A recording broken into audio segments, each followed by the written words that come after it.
Hey everyone, it's your buddy back again with another exciting fanfic, which is what if Naruto transformed after saving Haku and fell in love with her. Part 1 Naruto X Harem. If you enjoy this story, make sure to hit that like button and subscribe to the channel for more fanfics like this. Now, let's dive right into the fanfic. Naruto looked down at the two bodies laying side by side. He had tears in his eyes as he looked at Zabuza and Haku dead form. It was snowing and Naruto looked at the man who had his arm on his shoulder. His sensei Kakashi. Naruto asked, "Can I have a few moments alone, Kakashi? Please." Kakashi nods and walks away to check on Sakura and Sasuke as well as the client Tazuna. Naruto thought, "You said you wished we could have met in a different situation, Haku. I as well do. For the first time in my life I felt someone actually knew how I felt.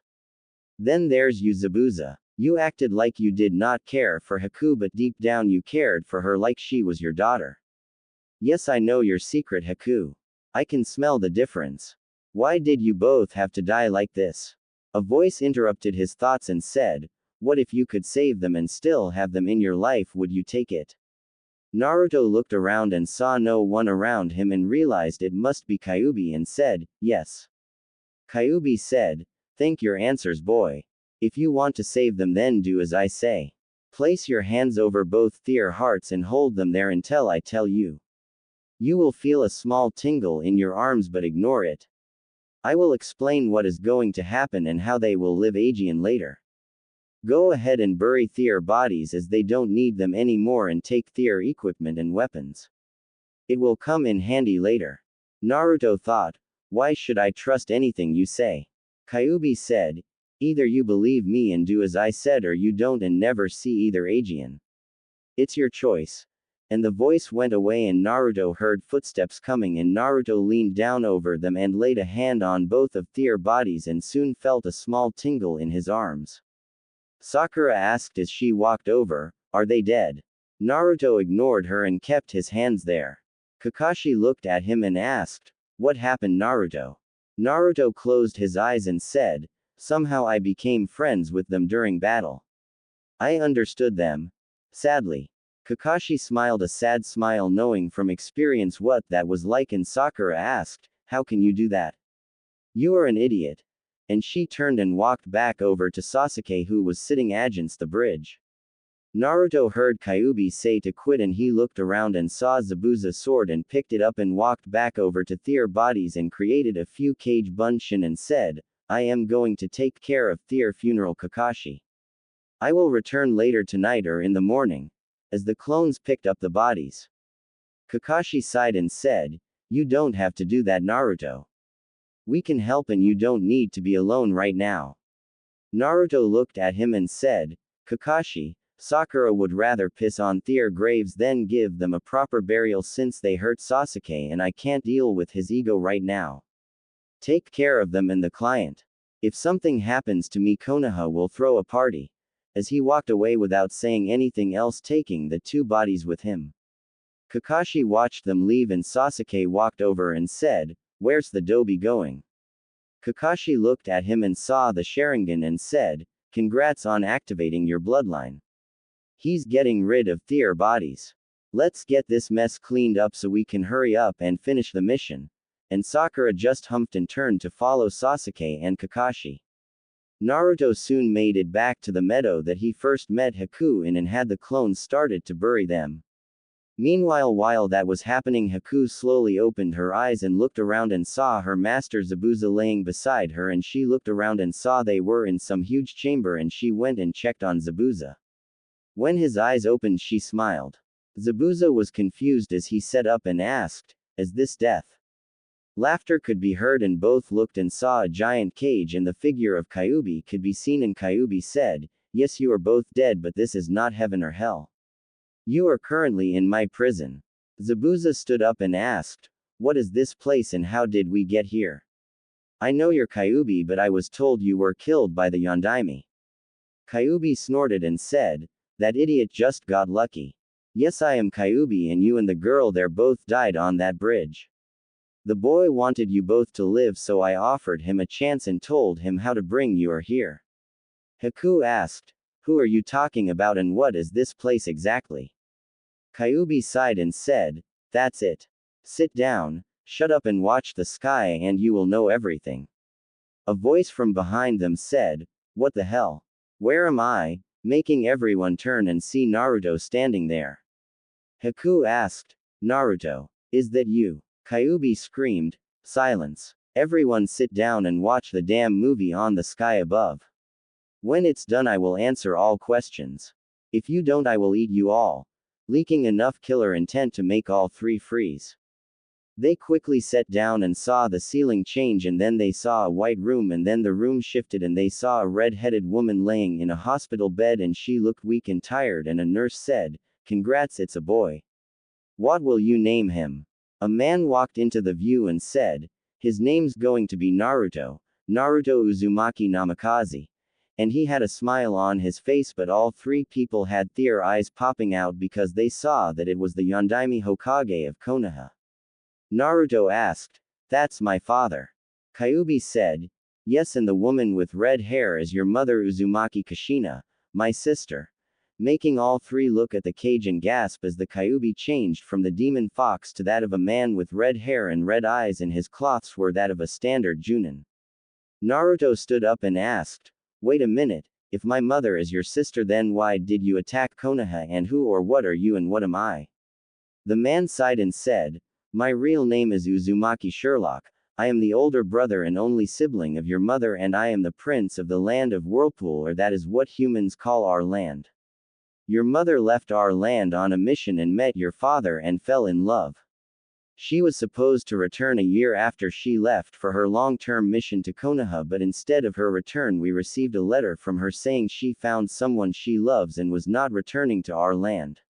Mother and father were heartbroken and because I did not like it one bit and felt no man was good enough for her I went to Konoha but if I went in my normal human form then it would take me about half a month to have gotten there. I transformed into my kitsune form to get there quicker. When I got close to Konoha they thought I came to attack and attacked me and when you got nearly 300 ninja fighting against me I could not change back out of my kitsune body. I had no choice but to keep attacking and then with the genjutsu I lost most of my normal thoughts and acted on instants. Now watch the rest of the movie. Everyone was stunned and then they watched as Kushina started to lose color and then alarms went off and nurses came in to help her and they watched as she died and watched as her form changed a little and then Naruto father do a few hand signs and his mother returned to her normal look. Then they watched as a man came and told Minota that Kyuubi was coming and then watched part of the battle in the ceiling. Then the council voting what to do about him and then the abuse and treatment he got. They watched as everything in his life happened and then watched as finally him meeting Haku, the battle on the bridge, and then two of their deaths and then watched as Kyuubi told him what to do in Sakura and then watched as Naruto buried them. When it was over they all looked at each other. Haku was in tears, Zabuza wanted blood and Naruto was sad and then went into shock as Haku hugged him. Sherlock said, "Now that you all know about Naruto life you asked nephew what you are. The truth is you are a kitsune, even though your father was human you are still kitsune. Think of it like a bloodline that does not dilute and we are not demons as humans call us because of our power, but just about everyone in the land of Whirlpool is one. We are decent size kingdom about 1/2 the size of the Fire Nation but it's so hard to get there that no one comes there and we pretty much keep to ourselves.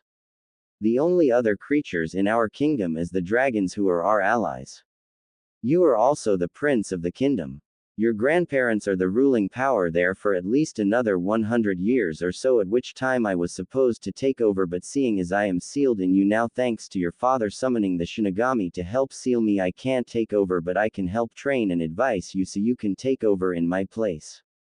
I would have talked to you sooner but the seal prevented it and after you used my power to fight Mizuki and then on the bridge it cracked enough for me to contact you." Zabuza asked, "So why did you tell your nephew to bring us here and what is going to happen?" Sherlock looked at them and said, "I have a proposition for both you and the girl. The kid here has had a bad life as you have all saw and he has not been treated the way he should so what I want is for you both to train him in each of your skills including your bloodline Haku. After you train him to be equal or better than you, I want Zabuza to take over as his official bodyguard. I know you are wondering how you can do that now that you're dead. Your bodies are dead but your souls are not. Our family has a special ability that allows us to absorb the souls of people if they have not been dead for longer than 24 hours. As such, you can have your souls put into a Kujbunshin or a blood clone body.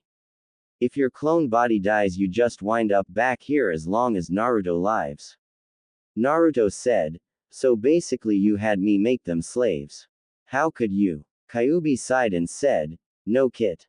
You said you wished for a way to give them a different situation.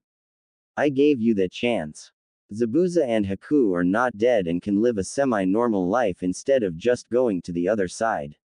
Now they don't have to fear hunter nins and have a halfway normal life. If you chose to, you could train under them and help Zabuza fix the mist like he wanted, and Haku would still be able to serve her precious person, so everyone wins basically. Zabuza listened and asked, okay, I understand the training and the bodyguard deal, but what is Haku supposed to do and how will she be able to help him with her bloodline? Kyuubi smirked and said, simple, where I want you to be his bodyguard, I would like for Haku to be a little closer to him. You both saw what it was like for him. Hell, I think that hug she gave him was probably the fourth one he's had his whole life, so what I want, if she agrees to it, is for her to become his princess.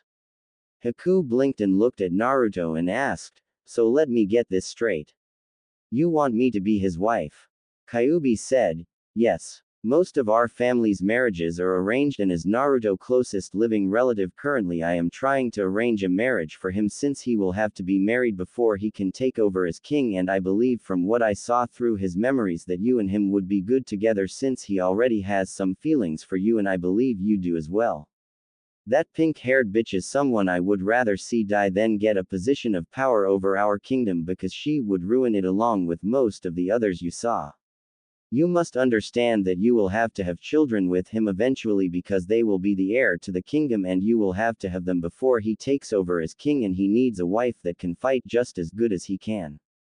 Don't worry about how you have children, because I plan to have the kid here go to Whirlpool Country as soon as he's ready, and once you do, you will both get a more permanent body, but if it is killed you would come back here Aegean and get a permanent body Aegean, but I won't tell you how we do it because it's something only the king and queen know, so until you take over to have to understand.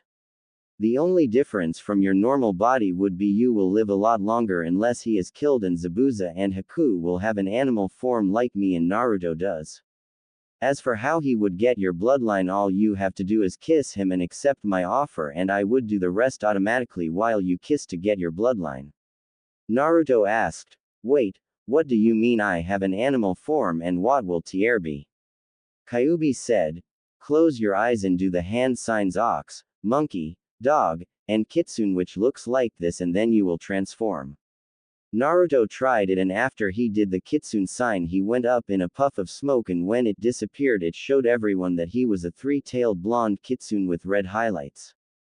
Kyuubi said, to turn back just focus your chakra into your chest and think release and you will go back. As for what animal those two will be, I can't say until you go to Whirlpool because it's our laws.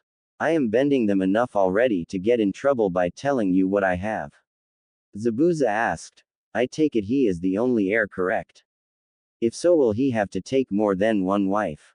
Naruto asked, don't I get a say in this? It is my life. All three people said, no, and Naruto sighed and walked over and sat down against a wall. Kyuubi said, yes, he is the last one. It would be up to Haku if he had any other wives, because that is considered family matters, and the females of our kingdom take care of those while the males take care of the protection. I am not saying women don't have rights, far from it actually. In everything but say in child care, men and women are equals in everything. In those two areas the women have the final say in the matter, but while they are weakened by caring for children or choosing other mates for the males have to provide protection for the children and their mates, but the most he could have is 3 counting Haku if she accept, but she would be an equal to him. However, any wives he had would have to be like you and Haku are now, because we feel our wives are bound not only by law but body and soul, and also makes it where you can talk to each other without talking out loud. That's why we mate for a lifetime. Zabuza looked at Haku, who was looking at Naruto, and asked, "So what do you think, Haku?" Haku looked at Zabuza and said, "I do as you please." Zabuza frowned and said, "No. This is something you must decide. I already made my decision, but it's time for you to make yours." Haku looked at Naruto and said, "I do like him, but I don't know if it's love yet. I think it might be though." Zabuza looked at Naruto and said, "Boy, come here." Getting Naruto attention. Naruto got up and walked over, and Zabuza looked at him and grabbed him by the jacket and picked him up and said, "Now listen here.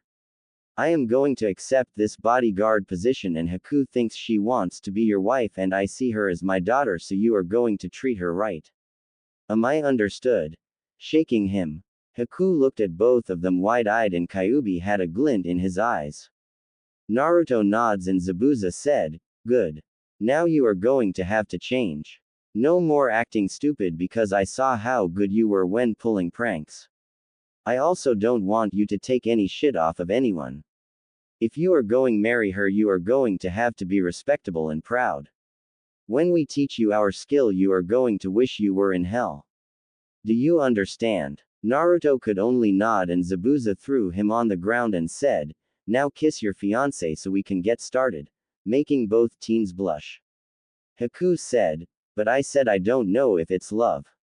Zabuza looked at her and asked, "Do you accept me as your father?"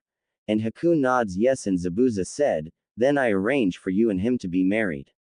I saw how you blushed when you found him in the woods, and I know how you are, so don't try any of that shit on me, young lady," and laughs while both get red-faced even more. Haku waited for Naruto to stand up, and he closed his eyes and tried to make faces as to how to kiss while still a few feet away from Haku. Haku giggled by this but decided to cut him some slack and walked over and kissed him. She felt lightheaded, and Naruto felt an explosion in his head. After a few seconds, Haku pulled back and Kyuubi said, "Good, now you will be able to hear us when you leave here, and if you want to pull one of us, make a cage bunshin while thinking of which one of us you want, and I will do the rest, but don't try and pull me out because it will kill you, and don't do it around others unless you get inventive and get a cover story." Naruto, who was still in a daze, just nods, and Kyuubi smirked to himself. Zabuza asked, "So you know tree climbing, right? I want you to go and try the same thing but on water. Same rules but harder, and use your cage bunshin, because what they learn you learn, or at least that's what I heard the last time I met someone who knew that jutsu. I think his name was Itachi or something like that." Naruto blinked and saw he was sitting on the ground next to where he buried the two, and he looked at the sky and got up after seeing he still had a few hours before sunrise, and he walked toward a river, and when he got there he created 30 cage bunshins and started to try and walk on water but fell in. He got up and tried it again and again and again. Several hours later, Kakashi had tracked Naruto down and saw him standing on top of water, and was shocked when he saw him going through hand seals, and suddenly 4 Mizu bunshins appeared, and a few seconds later they fell back into the water and Naruto fell to his knees panting.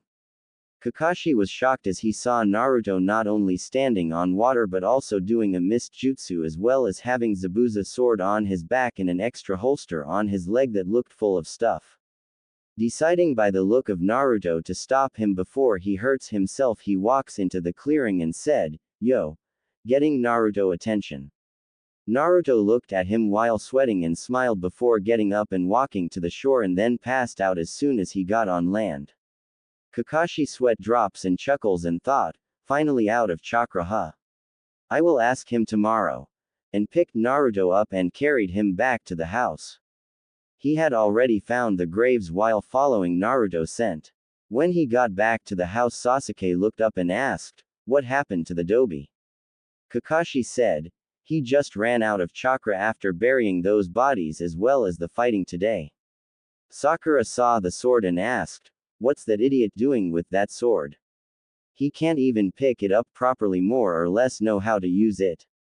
Sasuke-kun should have it." And walked over and grabbed the handle only to jump back as it shocked the hell out of her. Sakura looked at her hand and saw that it had a light burn on it, and she asked, "What happened?" Kakashi thought for a moment and said, "Well, I know that some swords have special defenses to them that won't let anyone else but the owner touch it, and since Naruto was the first to touch it after Zabuza died, I figured the defense reset for him. I know Hiati has one that's the same way. Don't either of you try and take it or you might get hurt more. As he led Naruto up the stairs to his room. When he got there, he decided to see what else Naruto got and checked his weapon holster and found senbons, a few explosive tags, kunai and shurikens, the hunter nin's mask that was broke in half, and a book on pressure points for basic medicine. He took the book and walked downstairs with it and said, "So do either of you want this book?" Basic medicine. Sasuke snorted and looked away emotionally, and Sakura said, "Why would I need that when I got Sasuke-kun to protect me?" Kakashi sighed and a voice from behind him said, "I will keep it, Kakashi," shocking him as he had not felt a presence behind him. He turned and saw Naruto standing there with a look that was pissed, and Kakashi just shrugged and handed it to Naruto, who walked back in the room and closed the door, and if anyone would have noticed they would have saw Naruto was still passed out, and Naruto changed his appearance as he knelt down, and it was Haku, and she slipped the book back into Naruto holsters and her body melted into a pile of water.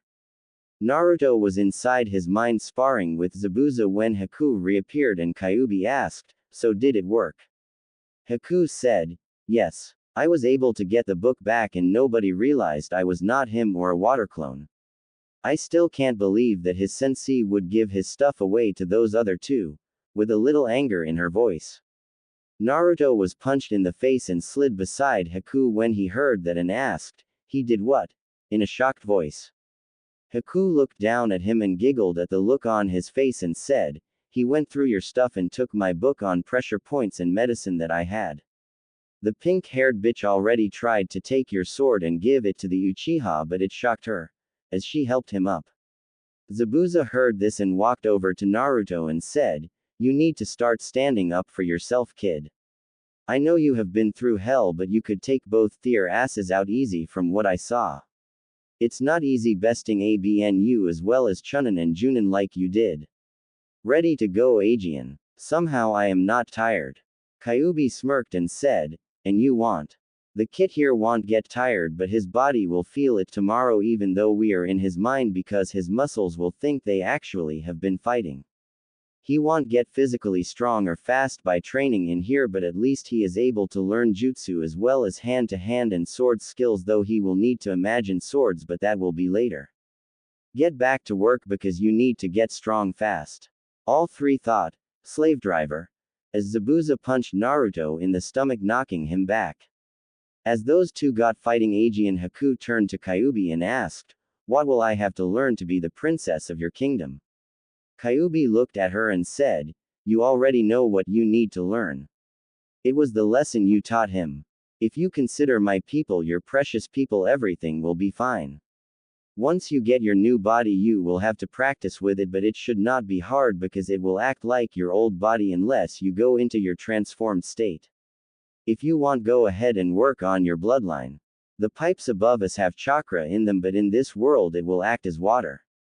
Try and discover new ways to use your bloodline or make it better. After all, you are going to want to spend a lot of time with your fiancé, don't you?"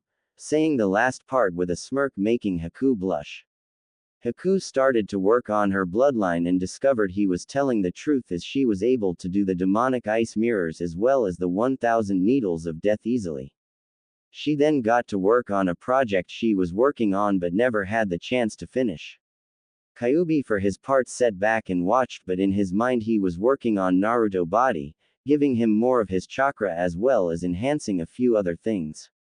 He thought, "Someday, nephew, I will be no more, but you will live on, but I will stay here long enough for you to meet our family and hopefully start your own.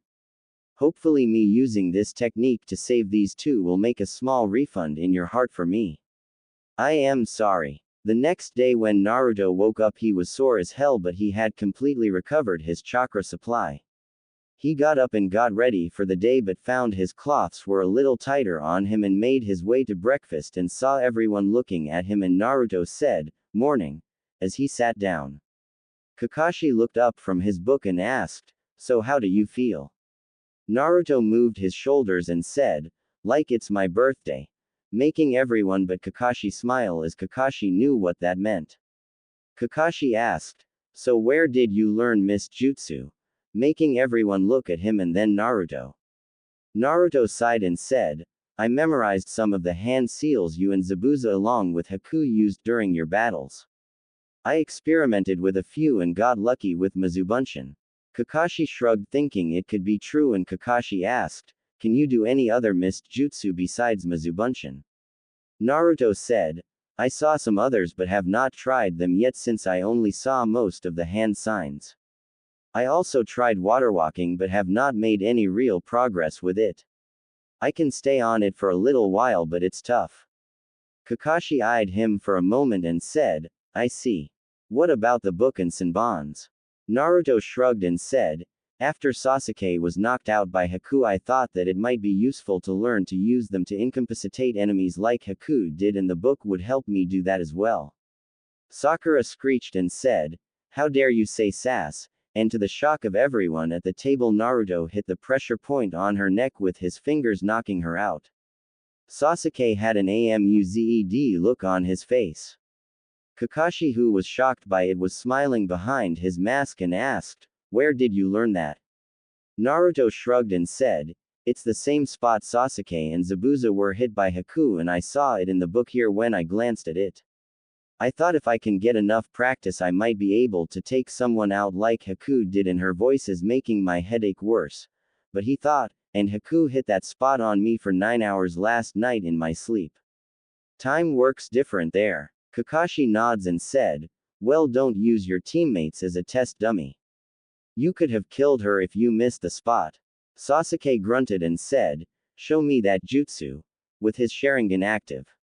Naruto shrugged and did 2 hand size. In one hand he made a fist while on the other hand he stuck out his middle finger and shoved it into his fist, making everyone but Inari red-faced. In Naruto head he heard 3 people laughing their asses off. Kakashi shrugged while holding in his laughter and said, "Well, today you can take Tazuna to the bridge while I work with Sasuke on his Sharingan. You got to practice yesterday. Sakura will stay here since you knocked her out and watch Tsunami."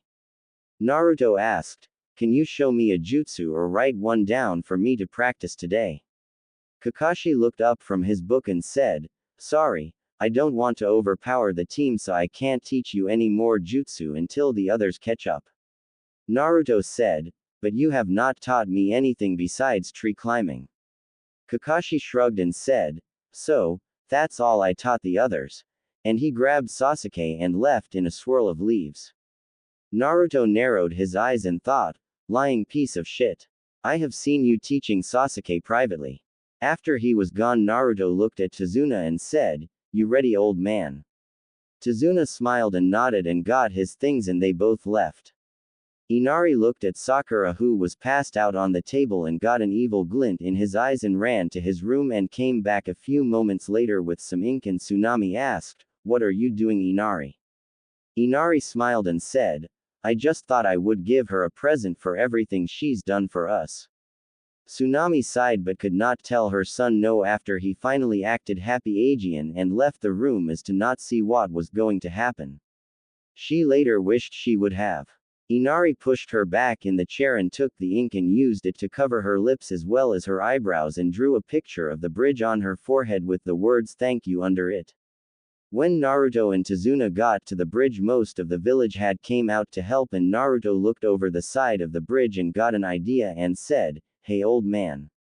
Give me about 3 minutes and I will be back." "Okay." And he saw Tazuna nod.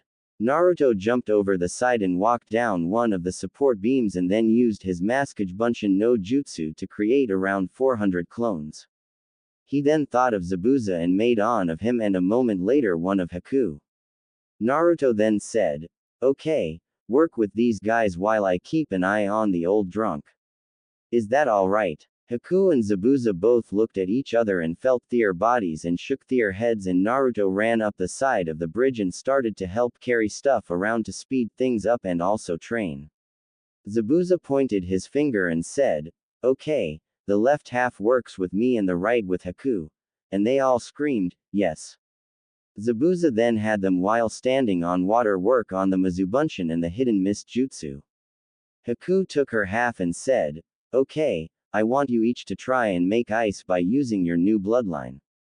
Start with a fluid motion and use the water around you and it should be easy. If you are almost out of chakra dispel so Naruto-kun gets all the info." And they all started to work. About 5 hours later Sakura and Tsunami came with lunch and everyone had a good laugh at Sakura's expense because the ink Inari used was permanent and her forehead and lips were beet red and blue from trying to get it off. Naruto asked, "Where's Inari?" Sakura said, "He's hanging around somewhere," with a creepy smile on her face. Inari was currently hanging from the ceiling in his room with ninja wire holding him in place and a lump on his head. Naruto shrugged and took a sandwich and ate it and Sakura said, "I wish that fog would leave. It makes me uneasy," as she looked at the fog just barely under the bridge. Naruto shrugged as he finished eating knowing it was the hidden mist jutsu and pulled his sword off his back and tried to hold it in the style Zabuza had showed him in his head though it was harder but because of his minor growth spurt it was easier to walk with and hold.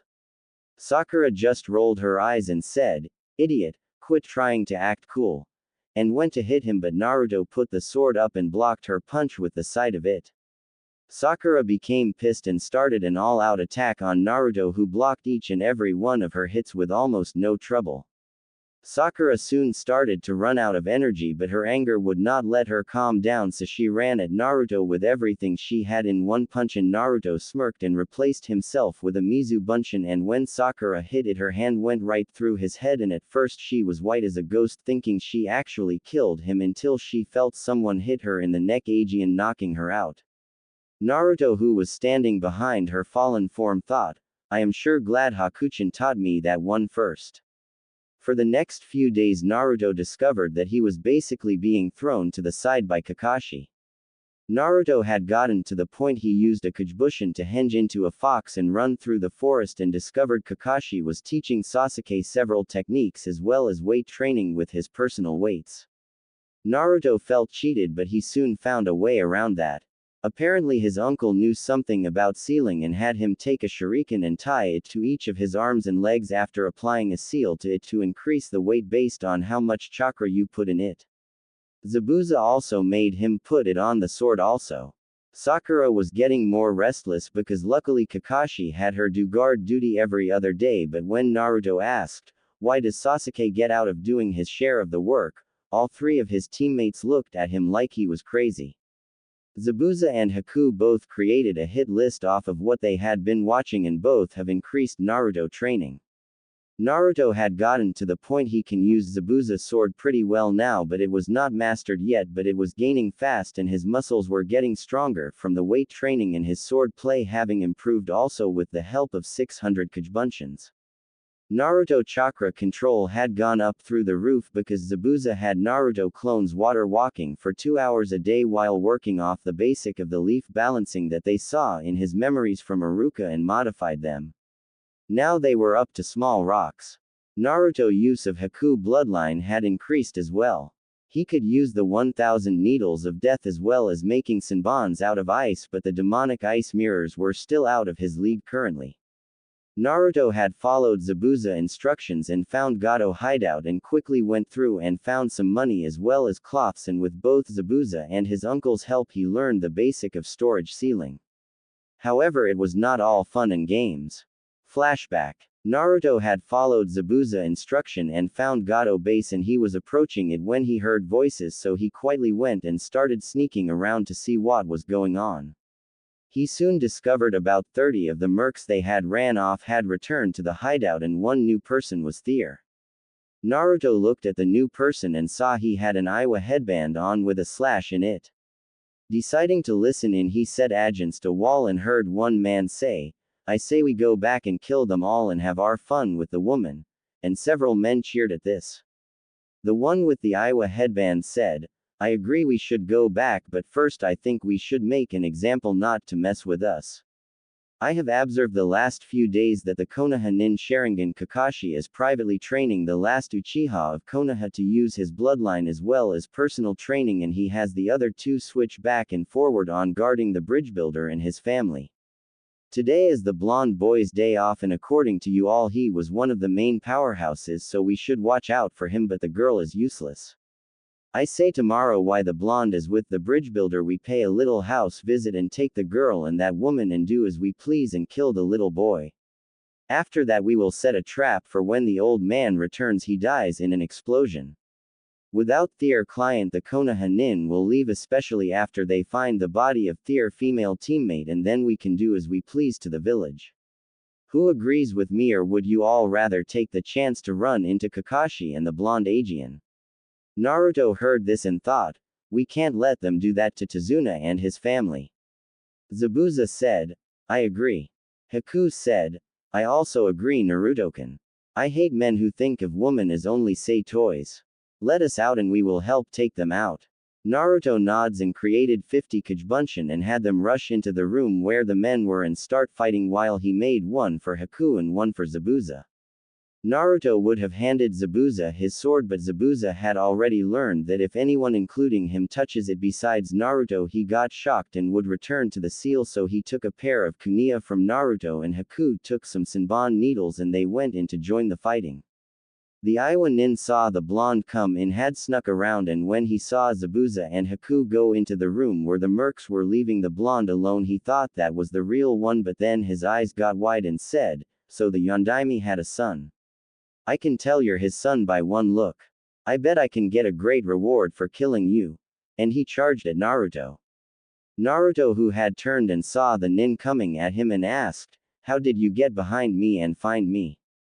The Iwa nin was throwing punches and kicks at Naruto, who was jumping out of the way, and said, I sensed you the moment you approached and said what I said to draw you into a fight. Your stealth suck. And he pulled out a kuniya and tried to stab Naruto, but Naruto had blocked it with his sword, which he pulled off his back after getting enough of an opening to do so. The nin was stronger than Naruto and was easily matching Naruto in power when Haku came back to check on Naruto after all his clones had been destroyed and her and Zabuza had either killed or incapacitated all the merc, and she saw Naruto fighting a ninja who looked to be a Chunin level at least, and she threw her last Senbon needle into his back at a point that would paralyze him for life. When the nin felt the needle in him he lost all the strength he had on his kuniya, and Naruto was pushing with everything he had. The moment the nin's legs started to give out, and with the force of the pushing and the nin falling, Naruto decapitated him along the length of the blade. As his head fell away from his body, Naruto turned white as a ghost and Haku gasped, and Zabuza walked in the room and could tell what happened and asked, first kill. And Naruto was shaking and Zabuza said, kid, I won't lie to you. It's never easy, but think of it this way. If you had not killed him, then he would have killed you and then killed your teammates and then old man and his family and who knows who else. You heard what his plan was. You don't come up with a plan like that if you don't intend to follow it. You did not kill him. You saved everyone he would have killed. Haku had hugged Naruto in the middle of the speech and Naruto was crying, but after he heard Zabuza he asked, do you hate me now? Am I a monster? Haku slapped him and said, you are not a monster. You showed true strength by protecting your precious people. I would do the same thing. It's my fault he died also because I hit him in the back to save you. And then she realized that was her actual first kill also, because it was her fault, but she said, I did it to save you who are my precious person. Come on and let's check this place out and find you some new cloths since those are covered in blood. End flashback. After searching every room for valuables, weapons and stuff like that, Naruto had used his clone army to bring everything of value to the village, and dressed in his new cloths he said, I found Gato Base and brought all of this stuff to you so that way it will help you recover. And the people cheered, and nobody noticed Naruto had about 6 scrolls of things for himself, though nobody cared either. When Naruto walked into the house that night, everyone looked at him strangely. Would you if a guy who thrives in orange walked in with a pair of black pants and a gray long sleeve shirt with a sleeveless vest on over it and his lower half of his face covered just like Zabuza had his, and a huge sword on his back? Kakashi had actually dropped his book, and if it were not for his blue eyes and blonde hair they would have thought he was a mini Zabuza. He also did not have on ninja sandals but rather combat boot. Sasuke asked, "Where did you get the cloths from, Naruto?" Naruto smirked under his mask and said, "I went and did the people of Wave a favor and found Gato base and got everything I thought valuable from it." And he saw his teammates get a greedy look, and then Naruto said, "And I gave it all to the people of Wave in the middle of the village. I just found some cloths that I thought would fit me as payment." And saw all of them get a look of despair while Tazuna and his family were happy. Naruto started up the stairs when Sakura saw the scrolls and asked, "What about the scrolls?" making everyone look at him. Naruto shrugged and said, "I got about 20 changes of cloths, and since I found a book that told the basic of storage sealing, I read how to seal the cloths in it so I would not have to take such a big pack.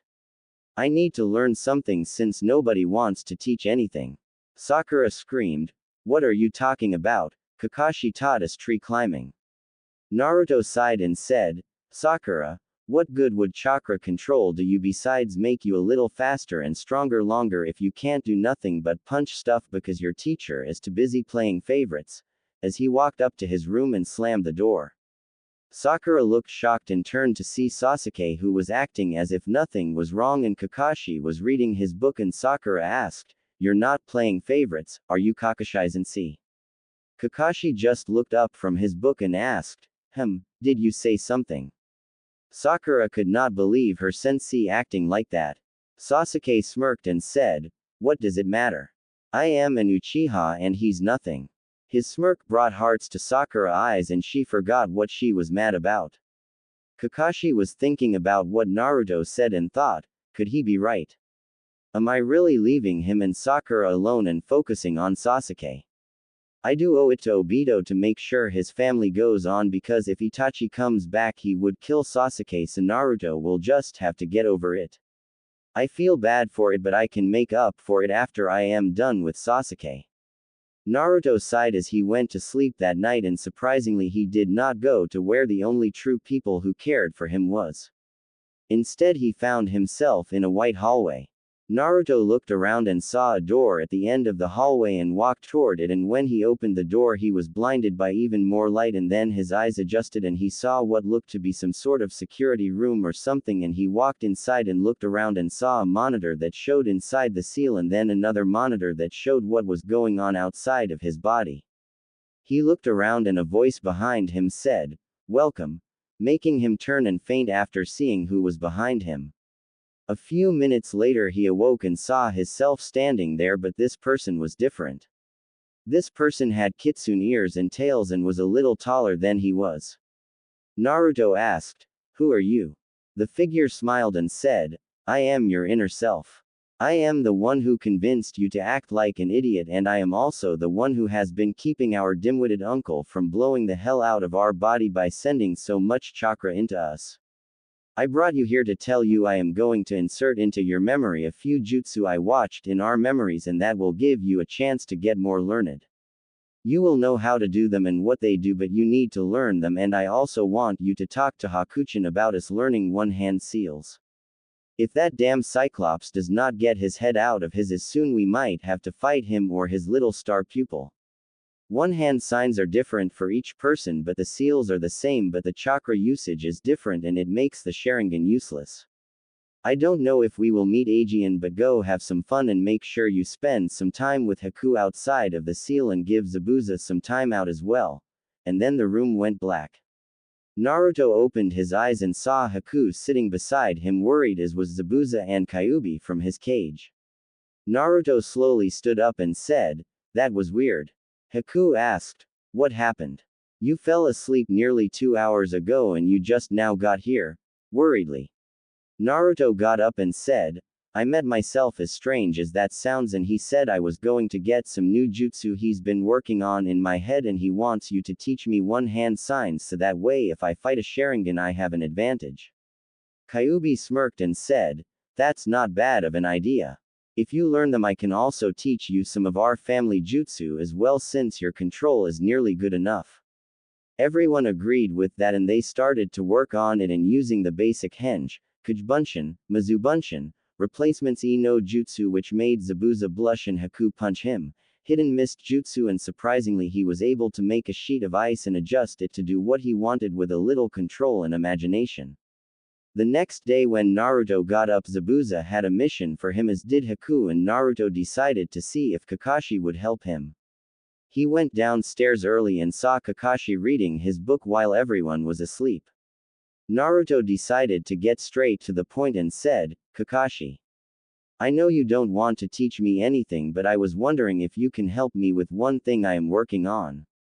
I know you can summon dogs like you did against Zabuza and I want to work on my stealth so I was wondering if you could summon one dog that can talk and understand human and let me work with him today while you work with Sasuke.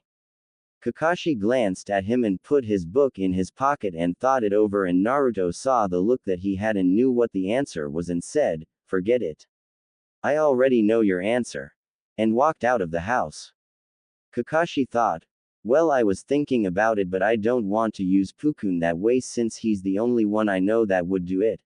And shrugged his shoulder to reach for his book but it was gone and he started to look for it but could not find it and he was about to go after Naruto when Sasuke came and asked, so what are you going to teach me today?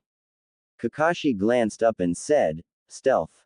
I want you to find and follow Naruto and see if he has my book. If he does I want you to take it back and bring it to me but don't get discovered doing it. Sasuke nodded and left and Kakashi thought, well this way I can help him get stronger and also keep an eye on Naruto. He's been weird lately. Naruto had went into the woods and had started doing his kata for training with his sword when he felt someone in the woods and Naruto sighed and said, what do you want Tem? Making Sasuke flinch. Sasuke said, fight me. And jumped down and got into a fighting stance. Naruto looked at him and did one hand seals behind his back and leaned against his sword that was still a foot taller than him and said, no, and Sasuke felt his arms go limp on his side as a pair of needles embedded themselves in each arm immobilizing them. Naruto turned and said, have Kakashi take them out or you may lose the ability to use your arms permanently. And then he melted into a pile of water as did the two clones that were on the side of Sasuke. Sasuke was pissed and tried to move his arms but was unable to and he could not pull the needles out with his teeth because they were too far away. He had no choice but to go to Kakashi. Naruto for his part was happy on the inside because it turned out that his inner self was right because Sasuke did not notice when he made 3 Mazubunshin or when he replaced himself doing one-hand seals. He decided today he would treat himself so he went deep into the woods and summoned Haku out and sat down and said, so let's talk and get to know each other better Haku-chan. Haku giggled and said, you're still hopeless Naruto-kun. As she pressed her lips to his shocking him and when she pulled back he was confused as hell. Naruto asked, why do you say that? Haku smiled and said, I know almost everything about you and have already told you my life. You want to know why I agreed to marry you. It was because you're kind, caring, understanding, cute, and I feel like you complete me. Let's just sit here and hold each other. As she sat down between his legs and leaned back against him and he smelled her hair and asked, how is it you scent as that of your real body? I thought for sure it would have been mine. Haku looked up and said, who knows my little kitsune? Who knows, you know I think idiocy runs in your family. Your uncle is the same way sometimes. You should hear him sometimes in there. By the way, I know I am going to be happy on our wedding night. With a blush on her cheek and reached into Naruto pocket and pulled out Kakashi book and Naruto got wide-eyed after he realized what she meant and muttered, Aroheim, making Haku blush even more as she started to read. Naruto asked, how come you wanted me to make Kakashi book disappear so you could read it? Haku said, well, you know how I told you I was a boy. I do that to everyone and I learned if I have a copy of this book with me and read it everyone thinks I am a guy and over time I actually started reading them but I have only read volumes 2 and 5. This is the latest volume number 16. Read it with me. And she leaned back Aegean and held it where Naruto could read over her shoulder. Every time he started to pass out, she would stab him with a senbon, making him forget about passing out, and soon got out of having nosebleeds as well. When Sasuke got to the house, he had to kick the door until someone opened it, and it was Inari that opened the door and asked, "What happened to you?" making everyone look at him and Sakura scream out his name. Kakashi sighed and said, "Looks like your stealth failed." As he got up and walked over and looked at Sasuke's arms and raised an eyebrow and thought, he's getting pretty good at pressure points. Kakashi then took them out carefully and said, "Explain." Sasuke tried to move his arms and Kakashi said, "They want work for about a day, so get talking." Sasuke just said, "The idiot got lucky." Kakashi chuckled and said, "No, he's getting good. Too good actually." As he realized how good he's getting. Then to the shock of everyone, he left in a swirl of leaves. Naruto was relaxing when he felt Haku stiffen and did a few hand signs, and a sheet of ice appeared and Haku dropped the book on it and it disappeared and the ice melted. Then Naruto felt it. Kakashi was coming and he looked at Haku, who had hanged into Naruto, and pulled out a senbon needle and said, "Trust me. I bet he wants to know how you're getting so good at pressure points." And she jabbed the senbon in his leg in one of his points and pulled out another needle. Kakashi arrived a few moments after that and said, "Yo." As he looked at Naruto laying on the ground with his back to a tree and a senbon in his leg, while another Naruto sat there with another senbon, and it drove it into Naruto's leg and asked, "Can you move your leg now?" Naruto said, "No. They're both numb now." And the clone Haku pulled them out and said, "Let me know when the fox heals it so we can try Aegean." Kakashi walked over and kicked the clone, dispelling it, and missed the pissed look on the real Naruto face as he said, "So that's how you're getting better at pressure points. Using your body as a test subject, since the fox's chakra heals you fast." Naruto snorts and said, "Yeah, it's all I could come up with since I can't get any help with my training," sarcastically. Kakashi sighed and said, "What's with you all of a sudden and training?"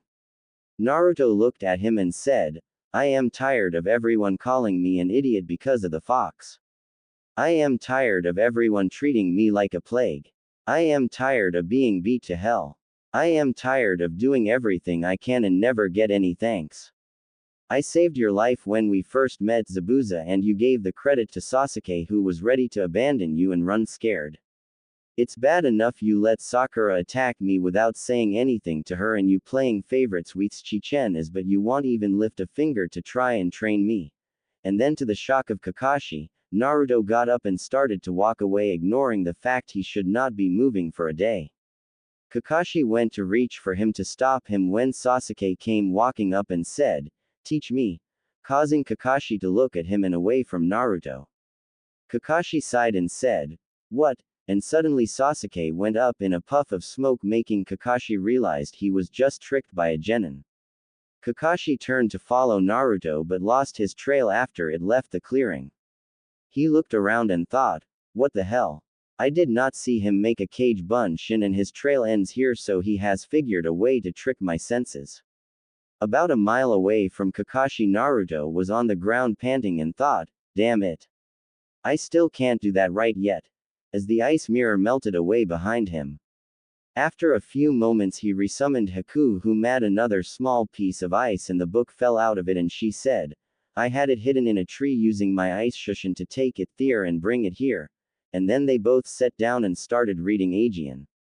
The next day the bridge had been finished and Team 7 started to leave after saying their goodbyes, and Naruto was busy in his thoughts that he failed to realize as he was walking everyone was watching him do one hand signs with a glossed over look on his face, even though he was keeping up with the others, and when Sakura went to hit him he acted on instinct and stepped away from her hit, never even stopping doing hand signs.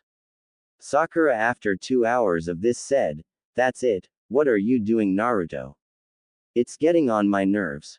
And she had stopped crossing her arms defiantly, but what happened next shocked everyone as two Naruto appeared and one grabbed Sakura from behind while the other grabbed her feet and continued walking even though she was fighting to get free, and Naruto still had the glossed over look. Kakashi raised his covered eye and looked at them and thought, how did he learn to do one-hand signs for cage bunshins? Naruto stopped and said, "Well, are we going?" I need to talk to the Hokage about something. And started walking even faster. Kakashi said, no, I think we should stop and rest a little while. Naruto looked at him and said, fine, as he walked over and started to do slashes into a tree, getting his body more used to using such a big sword. Kakashi said, Naruto, stop training and rest. Naruto snorts and said, why, so next time you're not around someone can kill me, as he continued to work on it. Kakashi had a bad feeling and asked, what happened? Naruto looked at him and said, first, and went back to working on the tree, ignoring the looks his two teammates were sending him, trying to figure out what he was talking about. Kakashi realized exactly what he meant and wondered what happened and asked, how did it happen? Naruto sighed and said, since I went to find you to see if you would help me with a jutsu, and I found you sucking up the Uchiha as over there, giving him your personal weights as well as teaching him jutsu. I decided to do something productive, so I decided I would try and find Gato Base and see if I could find anything there to help with my training as well as give the people of Wave back their stuff. But when I got there, some of the guys we ran off of the bridge were there, and they were planning on attacking the village as well as killing Tazuna family while I was at the bridge with Tazuna and Sakura there with Inari and Tsunami. Apparently I was not the only one who noticed you pampering the Tem every day. One of the guys turned out to be a former Iowa nin, and guess what? With just one look at me I found out who my dad was, since I am the spitting image of him minus the whiskers. I see you already knew, huh? Chalk up another thing I am pissed at you about. Anyways, with my cover blown since my stealth was not good enough, I had to fight. Luckily, between my Maskage Bunshin no Jutsu and my sword practice, I was able to beat them all to a pulp, but I wound up killing the Iowa nin. Oh, and by the way, in case you have not realized it yet, Sharingan Kakashi. This is a Kajbunshin body, and I am actually at the gates of Konoha right now. CYA. And he went up in smoke, followed by the other two. Kakashi was wide-eyed and said, we move now, and got up and took off through the trees, and Sakura and Sasuke both looked at each other before jumping into the trees after him. At Konoha, Naruto walked through town, and after he got the info from the Kajbunshin that Kakashi knew who his dad was, by the look on his face he decided to have a little revenge, as he had 3 Kage Bunshins out and he had the one of Kakashi pull a Hinata imitation in the middle of the road, and Sasuke walked over and pulled his mask off and started to kiss, though Naruto was not looking, and then the Sakura clone started to scream, that's right, Sasuke Uchiha is off the market now, as he has fallen in love with his sensei Kakashi. They plan to get married after he makes Chunin, getting the attention of everyone around, and a crowd was starting to form, and Kakashi and Sasuke, after getting at least 75 people to see their makeout session, jumped up on the roof and once out of view went up in smoke. Sakura and Naruto quickly made it away from the gawking crowd, and when they got close to the tower, Naruto recreated Kakashi and Sasuke and continued on their way. After they walking into the Hokage office, the Hokage looked up from his paperwork and said, so Team 7, how was your mission? Sasuke closed the door and locked it, getting a raised eyebrow from the Hokage before they all went up in smoke, and the henge Naruto had on covering his new cloths and sword as well, and Naruto said, we need to talk, old man. I have a lot of questions and you have a lot of explaining, and I came back ahead of my team to get those answers. In a stern voice that was on the edge of pissed. The third asked, Naruto, is that you? Naruto snorts and said, yeah, it's me. Naruto Uzumaki Namikaze, son of Minato Namikaze and Kushina Uzumaki. By the way, that C rank was actually an A- rank, but we completed it. But I made my first kill on the mission, but the Sharingan head was too busy fucking the Uchiha to pay attention to know that before I had my clones tell him when I was walking through the gates. They should be here this afternoon or tonight sometime. So let's chat. The third sighed, knowing this was going to be a long chat, and he said, your father asked me to hide your parents from you until you were 16 or a chunin. Your father was the last of his clan and your mother has no family. Naruto said, wrong. I have an uncle and grandparents in Whirlpool Country. Well, my uncle's not, because I ran into him on the mission as he was tracking the Iowa nin that I killed, and he showed me a picture of my mother and him along with my grandparents after he saw the spiral design on my cloths and asked me about it. Because of some shit that happened, I had to see all my memories, including my birth and mom's passing and my naming and the council meetings and all the hell. Anyways, my grandparents are the king and queen of Whirlpool, so let's continue. As he crosses his arms. The third looked at him and asked, "How do you know that he was telling the truth?" Naruto sighed and said, "You would not believe me." As he walked over to the window and looked out at his dad's face. The third said, "Try me." Naruto looked back at him and said, "I met the fox after the bridge battle in my head. He made me watch all my life and tried to make me break, and that's how I know the picture of my mother and the one in my memories were the same woman." The third nods and asked, "What happened after that with the fox, I mean?" Naruto sighed and said, "I told him I don't care what the fuck he said, and I told him that if I die he dies, so he is either going to pay me rent with his chakra when I need it, or I would kill myself by jumping off the Hokage mountain, or tie some boulders to my feet and jump into the ocean or something to make sure we both die. Anyways, he told me I had balls for threatening him, and he agreed and shoved me out of the seal." The third nods and said, "I knew your father and mother were hiding something. I never knew what, but I had thought it was you, but I guess I was wrong. Your dad must have known about her being a princess. So what do you want?" Naruto said, "Look, old man. With the way my team's been lately, as well as having to relive my entire life and finding out facing Kyuubi and the problem of my first kill, I want to be alone for a while. I want to go to Whirlpool Country to meet my grandparents and my uncle. Apparently I am a prince, and when he gets back to Whirlpool he is going to inform my grandparents that mom had a child." The third thought for a moment and said, "When your team gets back I will send you and them." Naruto slammed his hand on the desk and said, "No. Not my team. I have had enough of them, and I will do more than knock them out with pressure points if I have to stay with them much longer. I can make the trip myself, since I was told how to get there and also told where a messenger was for the people of Whirlpool, so I can have them come and get me, and it's only about 2 days travel from here." The third thought and said, "I can't send a genin." Naruto said, "Then I will become a missing nin, old man. I am to the snapping point. Learning that not only was it my father who sealed Kyuubi in me, but also that my sensei knew who I was and still treated me like shit, I don't want to mess with it now.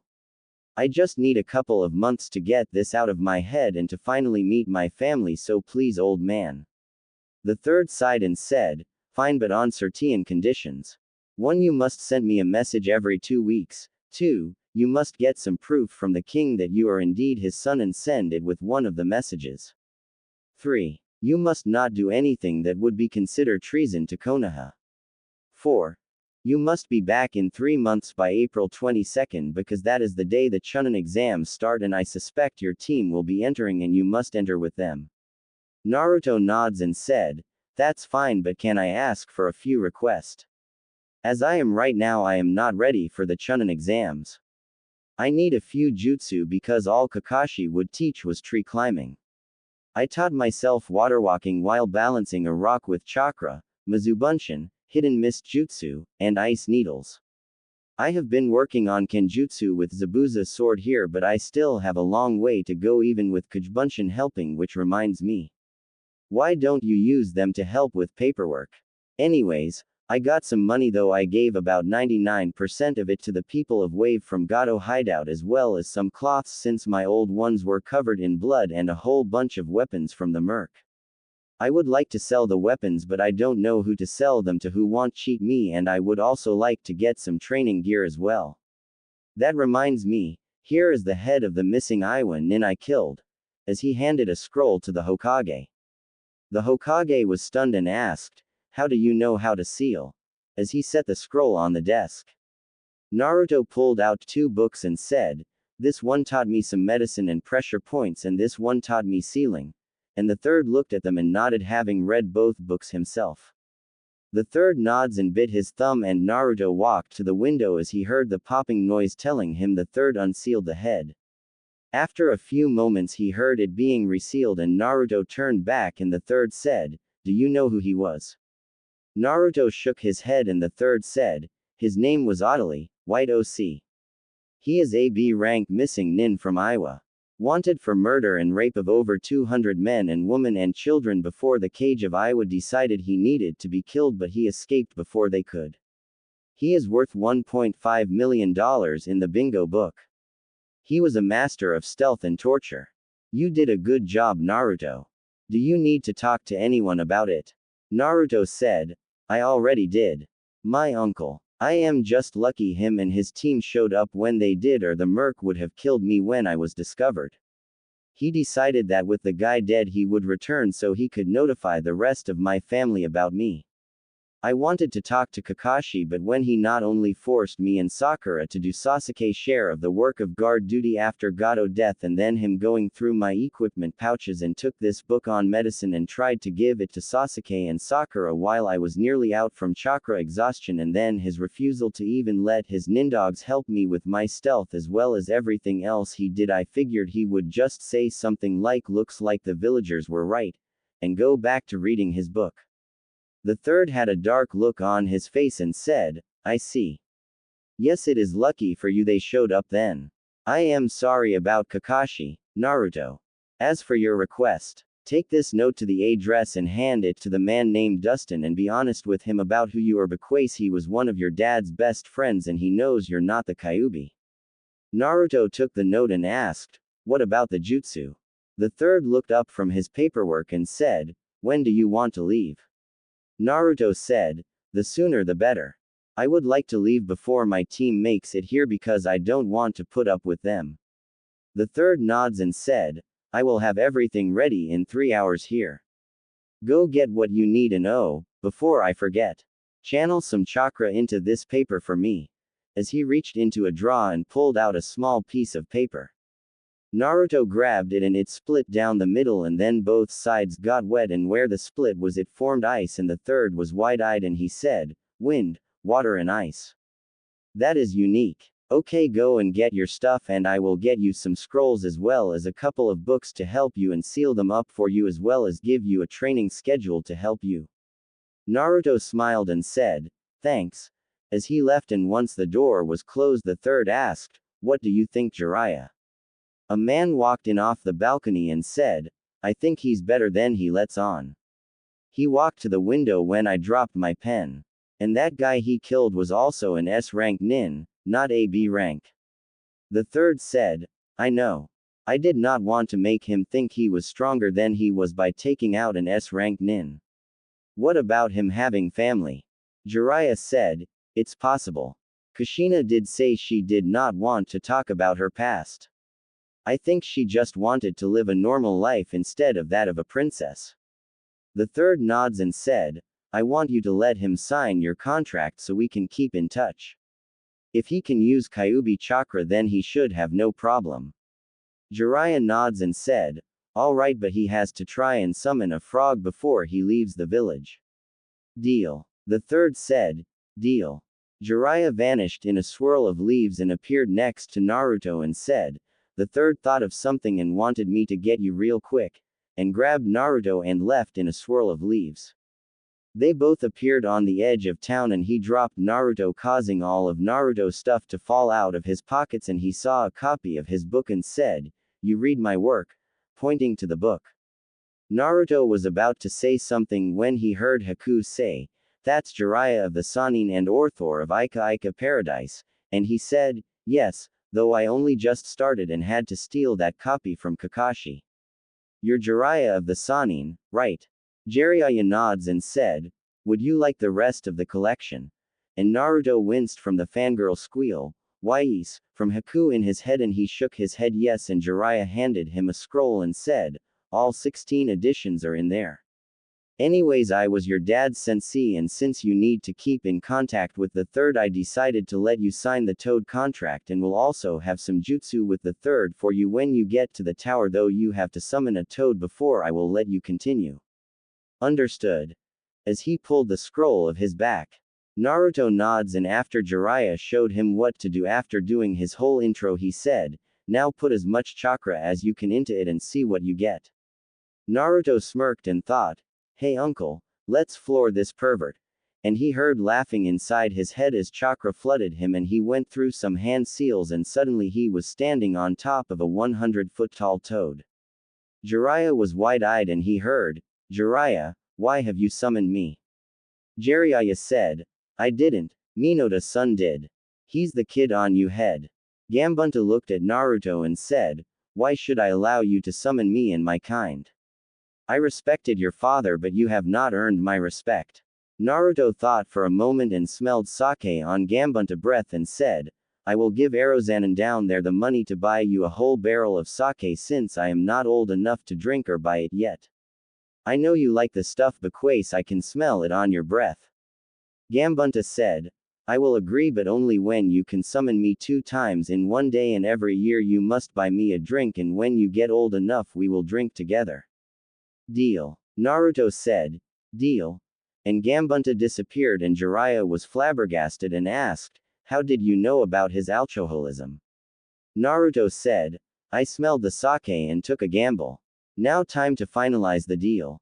And he went through the hand seals Aegean and slammed his hands and Gambunta appeared Aegean and was standing on Jiraiya and he looked around and saw Naruto smiling while standing on his nose and he narrowed his eyes and said, you are going to be a headache.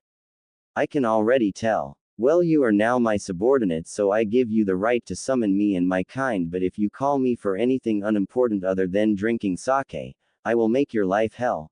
And left in a puff of smoke. Jiraiya, after picking himself up out of Gambunta footprint chuckled and grabbed Naruto and they both disappeared in a swirl of leaves and reappeared in front of the wolf claw weapon shop and Jiraiya said, see you later, and was gone Aegean. Naruto blinked and said, that was cool but ice is better. And he looked at the paper with the address and saw he was there and walked inside. Meanwhile Jiraiya appeared at the Hokage's office and said, well we have our communications worked out. He just summoned Gambunta 2 times in a row. With a serious voice ignoring the look the third gave him as he dropped his pipe. Back with Naruto. Naruto had walked through the door and an overhead bell rang and Naruto looked through the store and noticed a girl with brown hair up in 2 buns sitting behind a counter when he heard Haku scream in his head, that's change. Bring us out quick. Naruto was about to question why when he was suddenly flung against a wall when a man with brown and gray hair held a kunai at his neck and said, who are you and how did you come by that sword? Naruto acted scared for a moment and did one hand seal ignoring the pissed look the man and girl were giving him and suddenly 2 puffs of smoke appeared and the man who was holding Naruto felt a kunai at his neck and a voice said, please leave my future son-in-law alone Dustin and it's nice to see you still keep a kunai on your hip. Naruto soon felt himself being let go and he fell to the floor and looked at the 2 stunned people in Haku and Zabuza. He stood up and asked, what the hell's going on Zabuza? Zabuza looked around and could see people walking outside the big window and said, can you close up shop for a little while Dustin so we can talk in private away from the view of the regular people? The man who still had a kunai at his neck said, Tenten, take them to the living room while I lock up, and the kunai was removed from his neck. The brown-haired girl said, follow me everyone. And she walked through a door and everyone followed but Naruto was rubbing his neck until he felt Dustin put his hand on Naruto's shoulder and said, sorry about that, and helped push Naruto into the back room.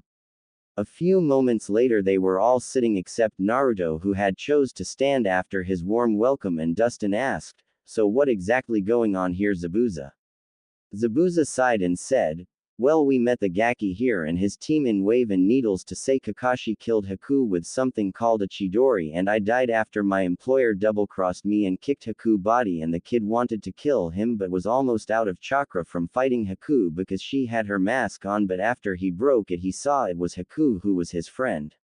We died but the Gaki here is giving us another chance at life because of his bloodline and so we are going to be getting new bodies when we get to Whirlpool to see his family.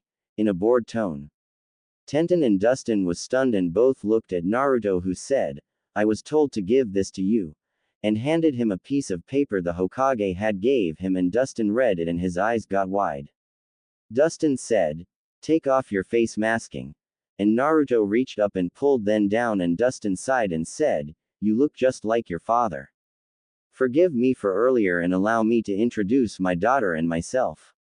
My name is Dustin and this is my daughter Tenten. Tenten, allow me to introduce Naruto Uzumaki Namikaze, son of the Yondaime Hokage." And Haku said, "And Prince of Whirlpool Country." Getting wide-eyed looks from Dustin, and Tenten had her mouth wide open and on the floor. After a moment Tenten said, "Wait a minute, your future son-in-law. How?" As she looked at Zabuza.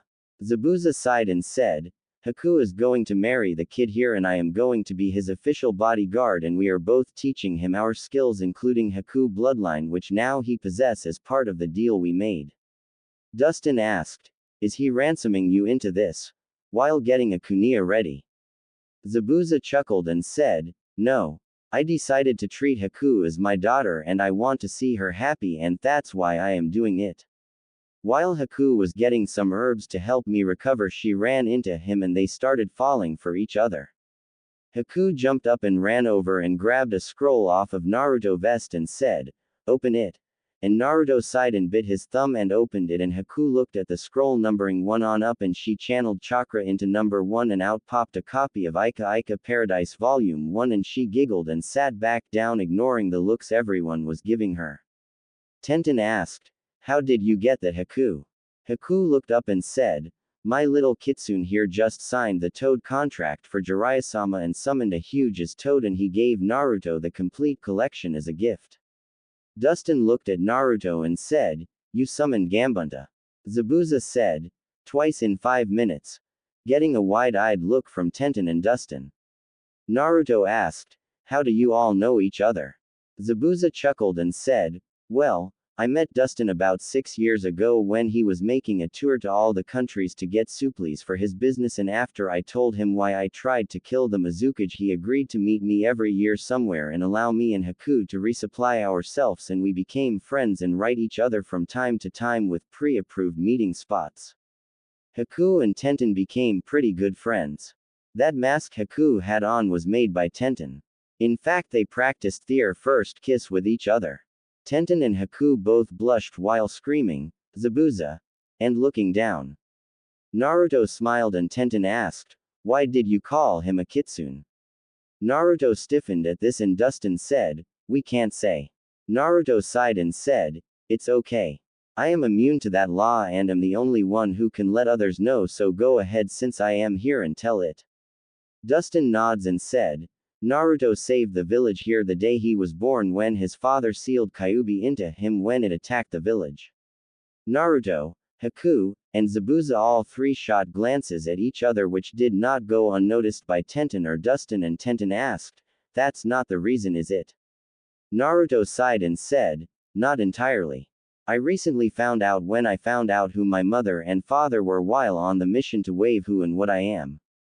Believe it or not, everything that happened at the beginning of the Kyuubi attack was not what most people think or for the reason he came here in the first place." As he leaned against the wall. Zabuza said, "You want me to tell the rest? I know it's a little hard for you and I trust them so they will believe me." Naruto sighed and said, "Sure." As everyone looked at Zabuza. Zabuza said, "Kyuubi real name is Uzumaki Sherlock, Naruto uncle, and he originally came to Konoha to bring his sister back to Whirlpool Country because he did not believe the man she married was good enough for her. Some idiot thought if it's big it's an enemy, so they attacked him and Kyuubi defended himself and it snowballed after that. He could have came in his normal form but he wanted to get here quicker so he changed into his fox form. End of story. The kid here got fucked over by this village because of an idiot, and he not only lost his mother a few minutes after birth but his father who died sealing his uncle into him. Now his only family is his grandparents who are the king and queen of Whirlpool who we are going to see, and his uncle who was just able to talk to Naruto on the wave mission when he used his chakra in a fight and he can't even touch him because he is inside a prison cage inside Naruto. To say the two were stunned would be like saying Gia and Lee liked spandex. It's an understatement. Dustin said, "So Kushina was a kitsune?" As he finally got over his thoughts. His answer was from Naruto, who said, yes, like me.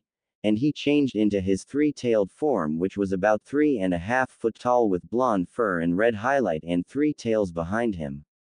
Now there are some unspoken rules in the world.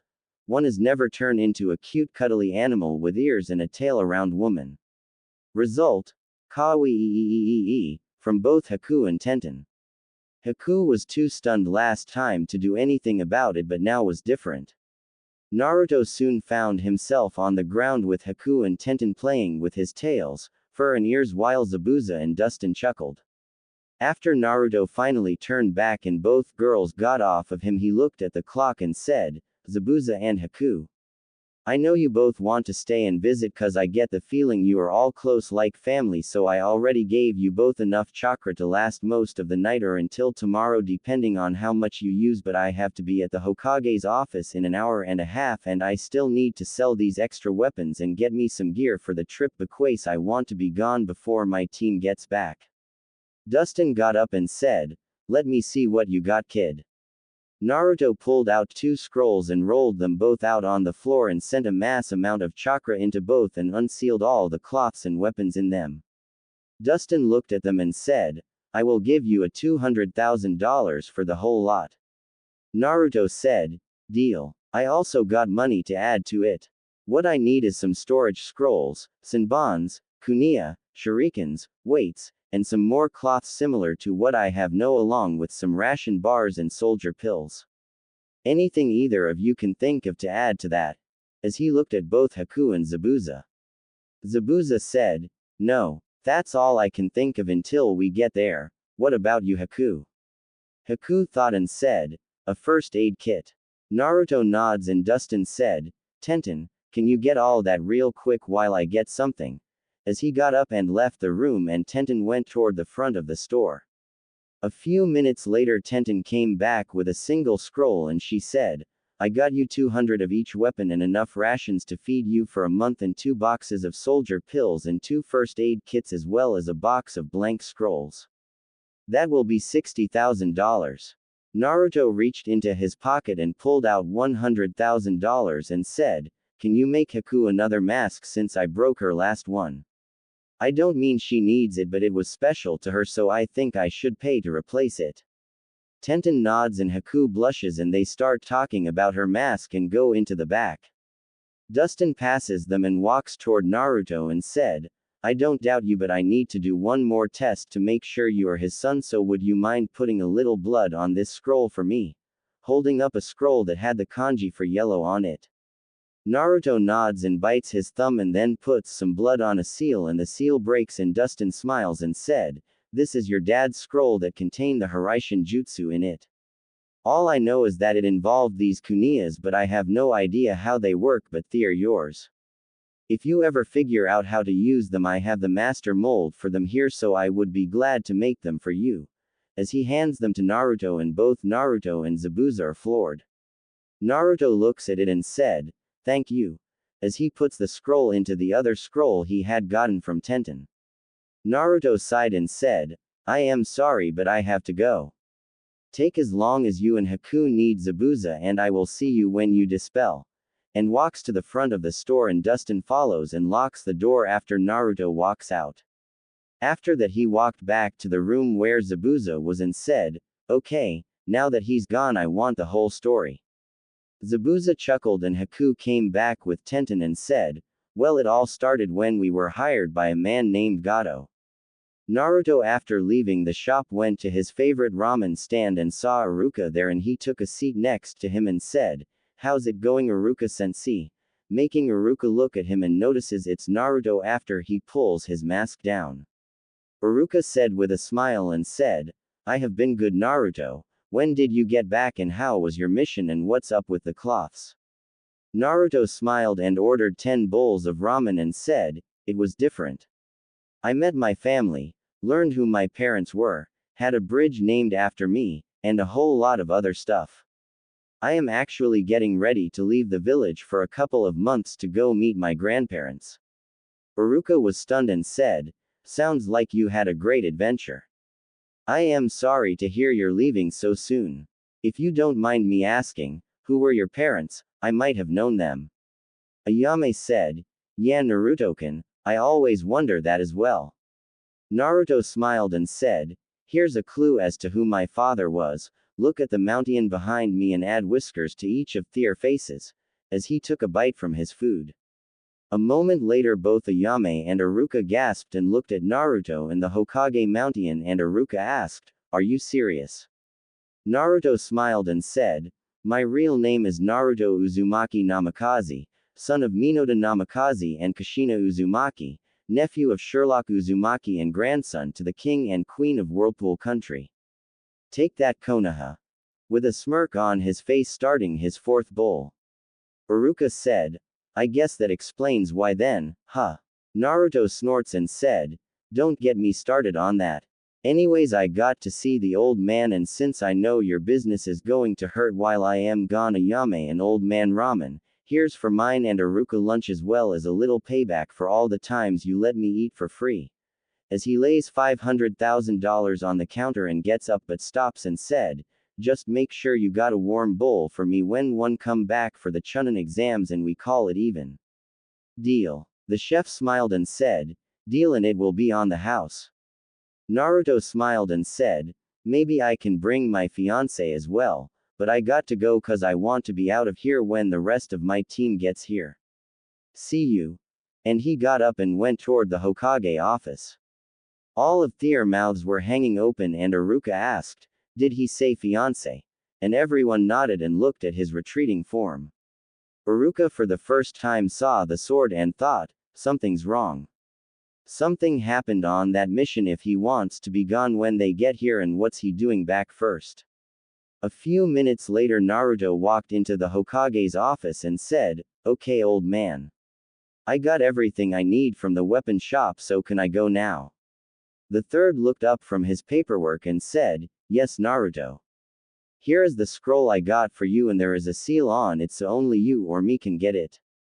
I used your chakra from your elemental test to make the seal on it, and it will only stay open for 5 minutes after you let go of it, since it only knows mine and your chakra, so no one else can get the jutsu in it.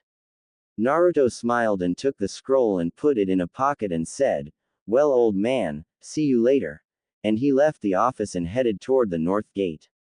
After he was gone the third said, Follow him, Jiraiya, and make sure he does not get into trouble with what you have learned. Don't let him know you're following him though. Jiraiya nods and jumps out the window and starts following Naruto from a distance. Naruto quickly made it out of the village, and the guards never tried to stop him or ask for his papers, hoping he was running away to be a missing nin so he would be killed, and Jiraiya narrowed his eyes and shook his head and leapt over the wall and followed Naruto, who took to the trees and seemed to know exactly where to go. About an hour later Team 7 made it to the gates, and the guards looked at them and said, How did you all leave the village Aegean without us knowing? Kakashi looked at them and said, We just got back. Whoever you let in was not us. And he took off toward the Hokage Tower with Sasuke and Sakura both ready to collapse behind him. They made it about a block when a mob formed in the road and someone shouts, There he is. He, the guy who is sleeping with the last Uchiha. Let's get him.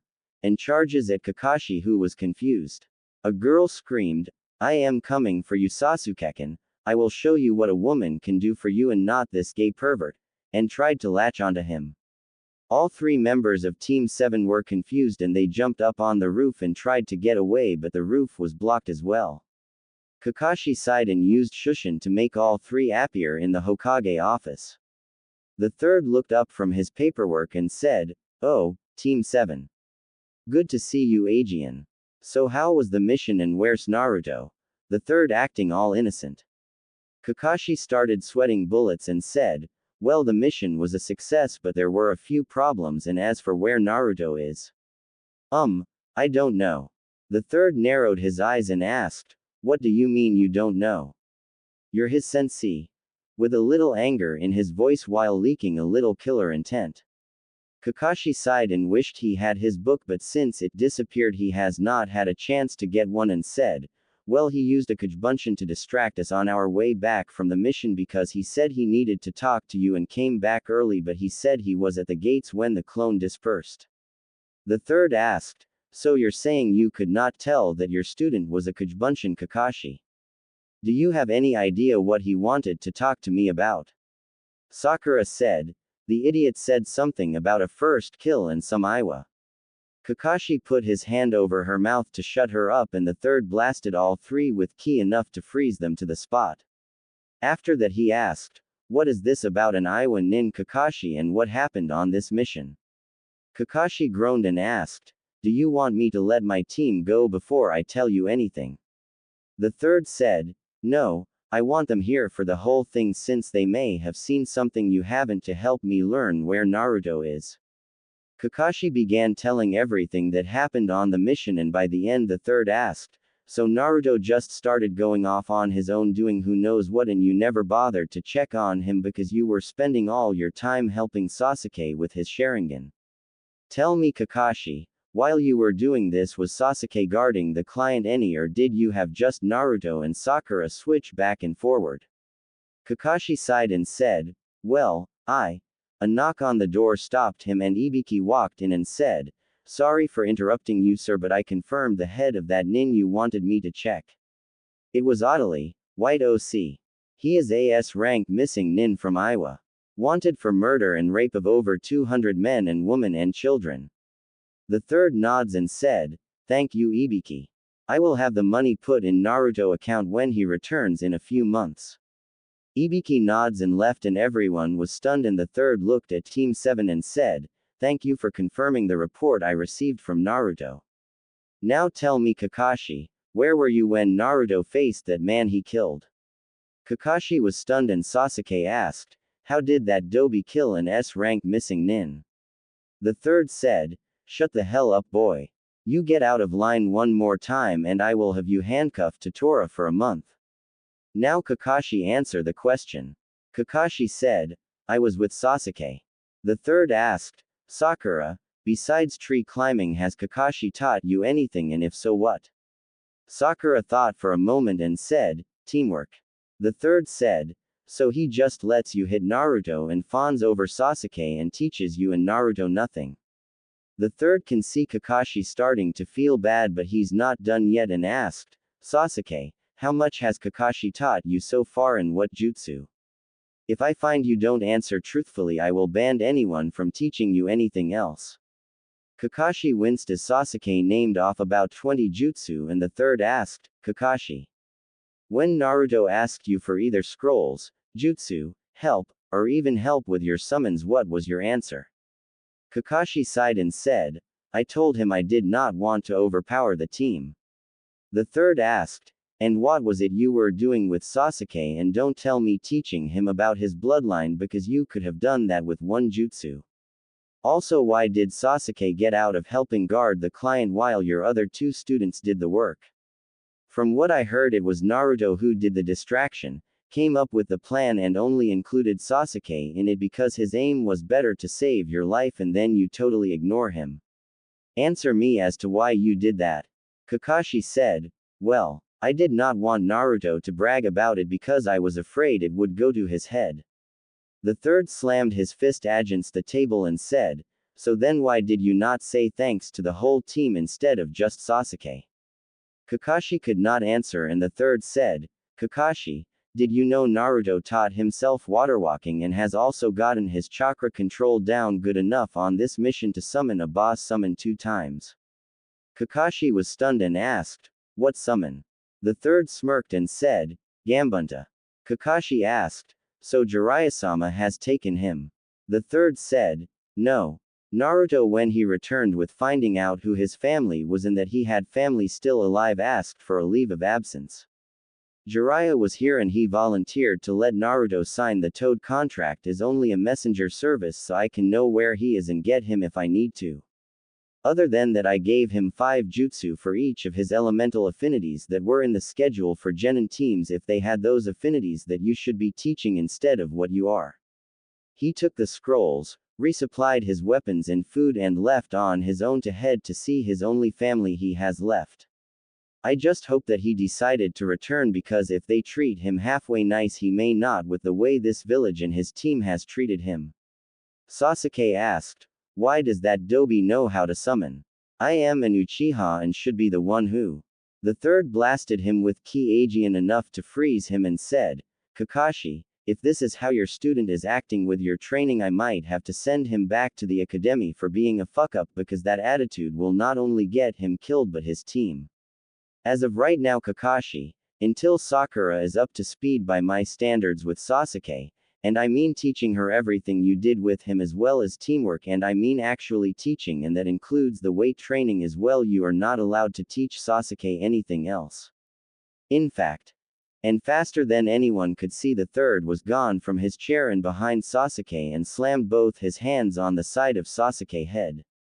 Until that happens, I have sealed off his bloodline, so he has to learn not only respect for authority but also the proper way to train, and he can't go around the village just copying jutsu. And I am the only person in this village who can undo that jutsu I used on you, Uchiha, so you can't cheat, and your pay for this mission will also be dropped to AD rank pay for not only you but Kakashi for not doing your parts of the mission. Yes, you fought, but that is not what all of the mission is about. Your mission was a bodyguard job. Did you know that had Naruto not only done his job on the mission but also with his finding Gato hideout and killing this man, he not only saved the client's life but also his family and your female student's life? That Iwa Nin had came up with a plan to attack while Sakura was guarding Tazuna family with over 20 merc, and based on the plan and your own account of the mission, I can say it would have worked perfectly, and Sakura here would have suffered the same fate along with the client's family as over 200 men, women and children that this man has either raped and or killed. Had it not been for a hunter team that showed up when they did, Naruto would have died, but Naruto did kill the Iwa Nin and they let him take the credit for it because they had the mercs, and one of the hunters turned out to be Naruto's uncle. Kakashi, your student should not have been in those dangers in the first place. You should have known better than to make a routine so blatant that your enemies can plan for. You should have been helping your students, especially with his first kill, which you were so far absorbed into training only one student you did not even realize. You should be thankful for Naruto, but you blatant disrespect is enough. I am tempted to have you locked in jail for the next 30 days, Kakashi, with no porn. Kakashi was stunned and scared before Sakura asked, Hokage-sama. When Naruto clone left, he said he found out who his parents were. Who were they? The third said, well, it's a S-rank village secret, but since I know I can't keep it quite much longer, look at the picture behind you and add whiskers to the faces on the wall and you should be able to figure out his dad. All three turned, though Kakashi knew where to look, and after a growl and a gasp from his two students, Kakashi asked, where is Naruto? The third said, as of right now, Naruto is not on your team any longer until the exams, and I may just include him on another team and ban your team from taking them if I do not feel they are ready. And Kakashi, I know about your private teaching to Sasuke after your team meetings as well, and I am ordering them to stop.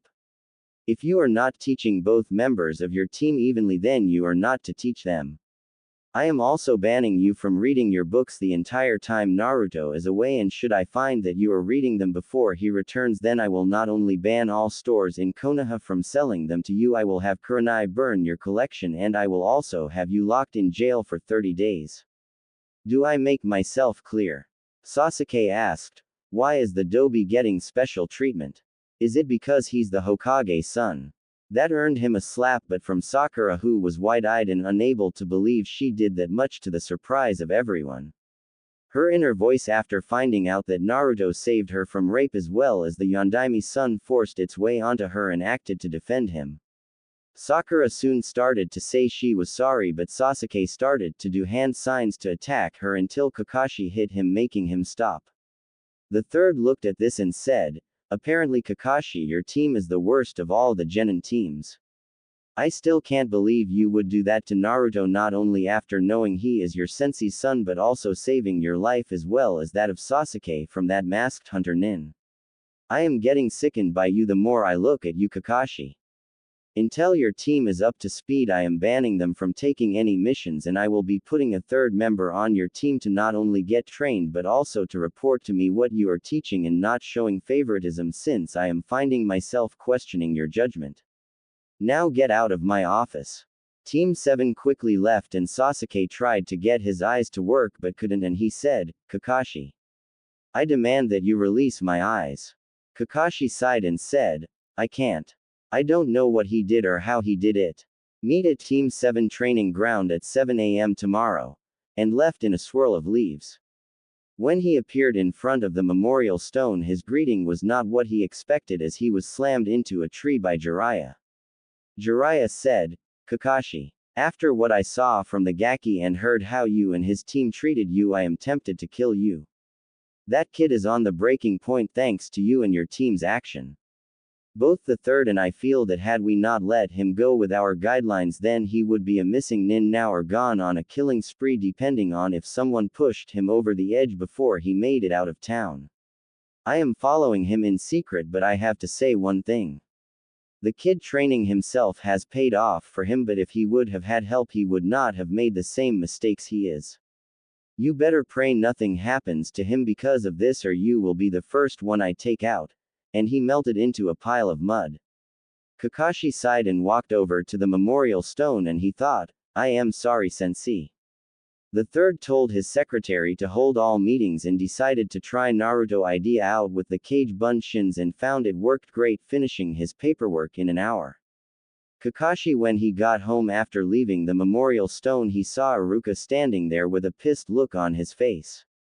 An hour later, Kakashi would be admitted to the hospital for a broke nose. Naruto traveled for more than 6 hours at high speed through the trees and decided to stop for the night. He set up a few traps and slept in a tree. Tenten was laying on her bed and looked at her friend Haku, who was sitting in a chair, and said, So let me get this straight. You are marrying him, becoming a princess and also getting a new body. Haku nods and said, Yes. He's sweet, kind and caring and has been through hell in his life. Tenten sighed and said, I still can't believe the people of this village would do all the things you and Zabuza said, but with Dad saying he's seen some of it as well, it sickens me. Haku nods and said, That's why I feel so close to him. He's shown me love, even though we only know each other a little bit, but it has made my feelings for him grow. Tenten asked, So are you going to share him or are you keeping him all for yourself? Haku thought a moment and said, Well, I was thinking about keeping him all for myself, but I might share him if I find someone who would treat him kind and believes the way I do about protecting their precious people, but I don't know anyone that would fill into that category besides you, but you're in love with that Neji kid. Tenten groaned and said, Don't remind me. Yesterday after our team training I asked to talk to him privately, and when we got away from our teammate he told me to hurry it up because his fate would not allow him to be late to his training. What the hell kind of guy talks about training when a girl wants to confess her feelings for him? Haku giggled and said, Almost as bad as that Hinata girl and her following devotion for Naruto-kun, though she can't and won't tell him. He may act like an idiot, but he knows how she feels for him, but he does not care for her the same way, so he acts like he does not even notice to keep from hurting her. Tenten was wide-eyed and said, He knows. He's that Naruto. Haku nods and Tenten starts laughing and said, I thought he was born in orange. I am sorry, I guess now that I know the truth, odds are that's all anyone would sell him. After a look from Haku, she realized the truth. Haku said, That's why I said I would only let someone else marry him if they felt for him the same way I do and believe the same way. Tenten nods and said, If you take away everything he'd been through and the way he acts because of the village, he seems to be a great guy from what you said. Haku giggles and said, I think you like him. Tenten said, No, I mean, I don't know. I just met him, but from the way you describe him as he sounds perfect. As she lays back and looks at the ceiling. Haku blushed and said, Yes, he is, heart, body and mind. Tenten raises an eyebrow and asked, Body. Haku leans over and whispers in Tenten's ear and Tenten flies back with a nosebleed. After getting cleaned up, she asked, How the hell did you luck onto someone who looks like that, and how do you know what he looks like? Haku said, While inside him we can see what he sees and hear what he hears, and I looked when he was cleaning himself in the shower. With a beet red blush that matched Tenten. A knock on the door made both look away and Tenten said, Enter. The door opened and Zabuza and Dustin walked in and Dustin asked, So what have you both been talking about? Zabuza said, I bet it was Naruto with the blush you both got. While joking. Tenten said, you both were listening in, weren't you? Making both men wide-eyed. Zabuza said, I was joking, I did not think you actually were talking about him. Tenten looked away and Zabuza sighed and said, I just wanted to tell you before you went to bed that it was good to see you Aegean Tenten in case we leave before you get up. Tenten nods and said, it was good seeing you Aegean. Will I see you both Aegean? Haku said, we will be coming back with Naruto-kun. His uncle has a plan but he won't say yet what it is. Tenten sighs and said, so it will be when the exams come up huh? Haku nods and said, yeah. It has been fun seeing you Aegean change. Tenten said, I hope you all have a safe trip and return quickly. And grabbed Haku and hugged her only for Haku to go up in smoke. Tenten sighed and asked, can you tell her I am sorry? Zabuza nods and said, don't forget you can't tell anyone about us or about his true heritage. The Hokage thinks that Kyuubi is evil and Naruto mother is just an ordinary princess.